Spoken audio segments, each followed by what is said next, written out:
En tournage pour des enregistrements de podcasts et j'ai eu le grand bonheur de rencontrer Julie Vaudreuil qui a écrit une série de livres spiritualité jeunesse.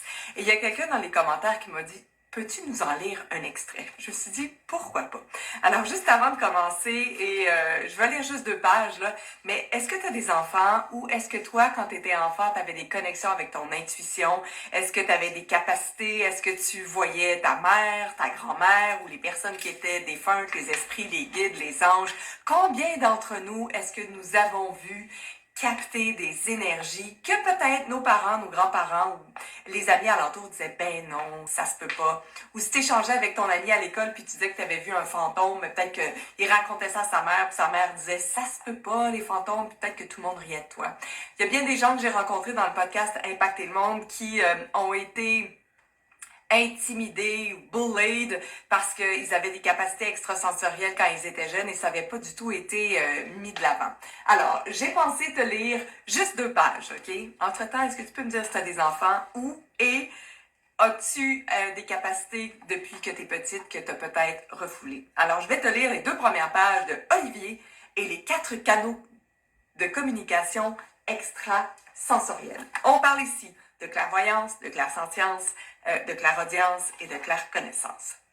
Don't judge, I need my glasses now. Alors, t'es-tu prêt? Je vais te faire la lecture, là, comme dans le temps. Là. Fait que t'imagines lire ça à ton enfant ou à ton petit enfant? Maman, je ne veux pas dormir. J'ai le sentiment que je ne suis pas seule dans ma chambre.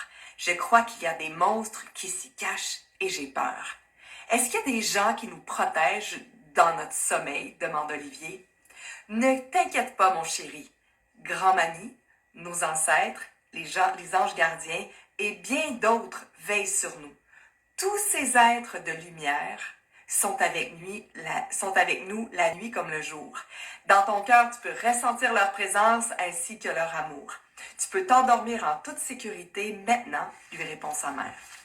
Peux-tu juste imaginer avoir cette discussion-là avec ton enfant ou comment aurait été ta vie si ta mère avait pris le temps de dire « Non, non, c'est normal, ça se peut que grand-maman soit avec toi puis ça se peut que tu aies des contacts avec elle. » This is so wow! Angélique sourit.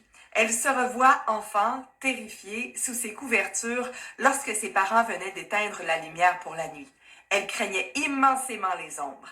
À cette époque, il pouvait s'écouler plusieurs heures avant que la jeune fille ne trouve finalement le sommeil.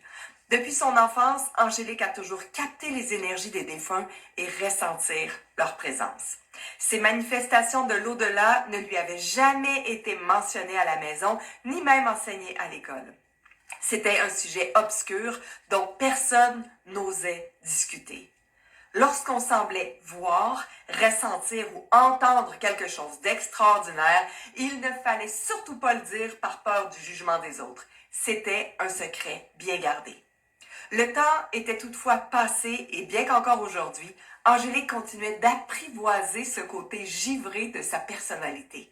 Elle savait que tôt ou tard, elle devrait expliquer à son fils sa nature hypersensible, ce que certaines personnes qualifiaient d'étranges connexions, pourtant bien réelles à son canal de clair-sentience. La maman est d'avis que son fils est prêt à entendre la vérité sur ses dons innés et leurs bienfaits quotidiens. Même lorsqu'il était dans le ventre de sa mère, Olivier pouvait communiquer avec ses origines divines tout en demeurant bien présent dans le monde terrestre. Non mais,